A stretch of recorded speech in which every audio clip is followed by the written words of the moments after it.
Kurudisha posa tena? Ngoja tuone.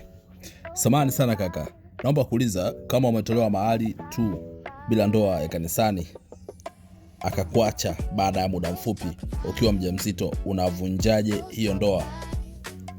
Namjibu hapo, washua waliohusika kwenye kupokea mahali au wanaokuhusu na wanaomhusu inabidi wakae chini kuivunja ndoa. Kama watakubaliana kurudisha alicholeta au nusu yake au kutorudishiana kabisa ni sawa, ila ni vizuri ikarudi mahali japo kwa uchache na sio isirudi kabisa.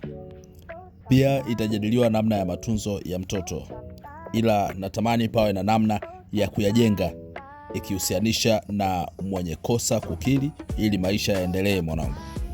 Sasa kurudisha posa baada ya posa kuwa imetolewa tayari inahusianishwa na kuvunja yale makubaliano ya kiroho, kwa sababu vile ambavyo wazee wanakutana pakawa na kuku pale, chakula na vitu kama hivyo, iko wazi kwamba hata wenye majina yao ambao wametangulia wengine huwa wanaepo pale.